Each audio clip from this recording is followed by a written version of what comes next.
It was 3 a.m. The only sound was a rhythmic tapping coming from inside the walls. It wasn't the settling of the old house, nor the wind finding a loose pane. It was deliberate. A steady, almost musical tap, tap, tap. You waited, heart hammering against your ribs, listening until your eardrums rang with the silence that followed. You eventually convinced yourself it was the pipes, or perhaps the house settling under the weight of the night. But the next night, the tapping returned. And this time, it was different. It seemed to move, tracing patterns across the plaster, as if something unseen was mapping the interior of your very home. We are talking about the sounds that shouldn't be. The ambient noises of the world after the civilized hours.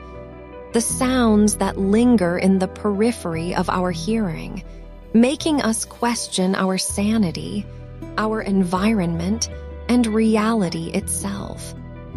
These aren't the dramatic, booming paranormal encounters of flashlights pointed at shadows. These are the whispers in the deep background, the subtle auditory anomalies that suggest we are not alone, even when we are deep inside our own beds. Consider the deep forests.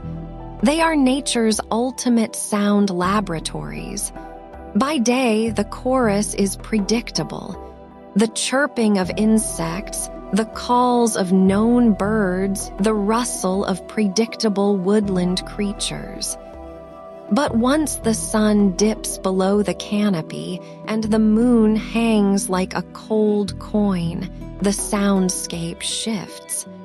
It becomes alien.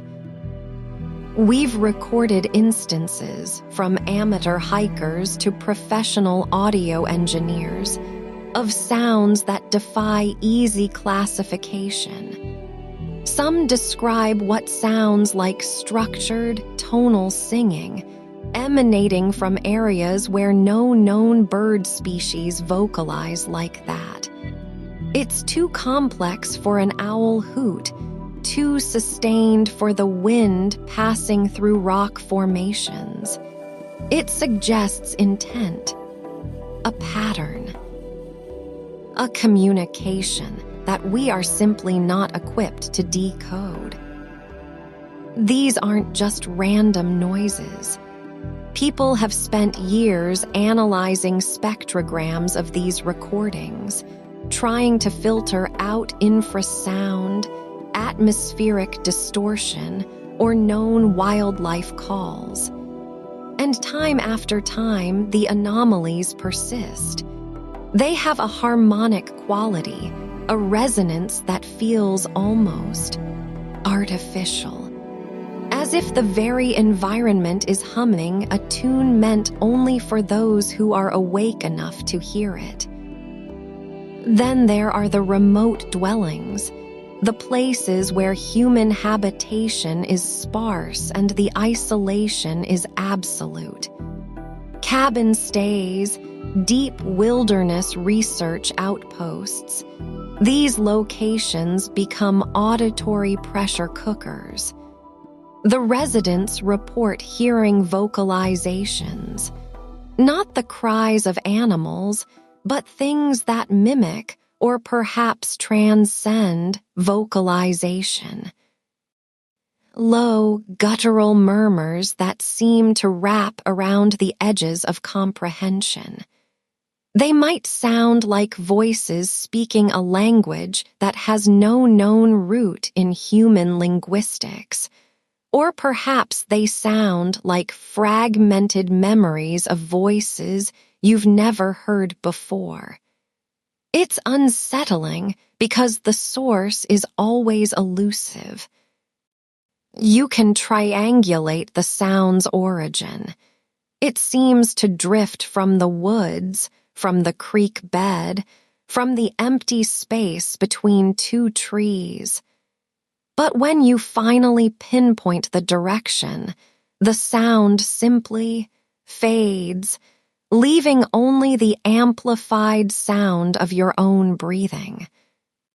This leads us to the core question, the one that keeps every sleepless night awake. Are these structural creaks or something else entirely? The skeptic, the trained acoustician, will immediately attribute these sounds to physics. Thermal expansion, wind pressure differentials vibrating loose materials, the groaning of aged wood under fluctuating temperature gradients. And frankly, a lot of that is true. Old houses sing. Bridges creak under the weight of passing time. The earth itself breathes, a deep, subterranean rumble that registers as a low thrumming in the floorboards. But the difference, the terrifying dividing line, is the pattern. When a house settles, the sound is chaotic, random, and degrades over time. When a branch snaps, it's a sharp, percussive event. But the sounds we are discussing, the rhythmic tapping, the modulated humming, the patterned vocalizations, they possess a level of organization that resists purely natural explanation. They suggest intelligence, or at least a systematic process. Think about it. If an entity were present, one that was non-corporeal or simply operating outside our normal sensory parameters, how would it interact with a physical space? It wouldn't necessarily shatter things or leave obvious claw marks. It might communicate through the most basic medium available, vibration, sound. It could tap a rhythm against the window pane that matches the beat of a slow, steady heart. It could hum a frequency that interacts with the fillings in your teeth, making you feel a deep, resonant vibration in your jawbone. These sounds bypass our expectation of what sound should be. They exploit the gap between what we know and what we are willing to believe. They are designed, perhaps, to keep you awake, not with a sudden shock, but with a relentless, nagging ambiguity.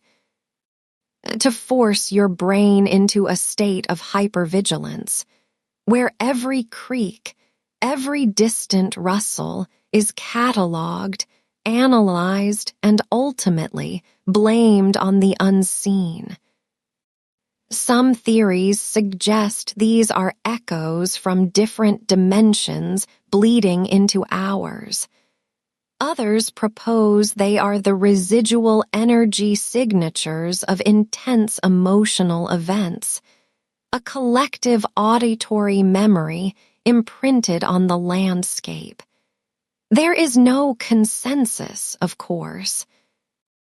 Only the recordings, the testimonies, and the chilling realization that the night is a vast, noisy curtain, and we are simply eavesdropping on what happens behind the scenes.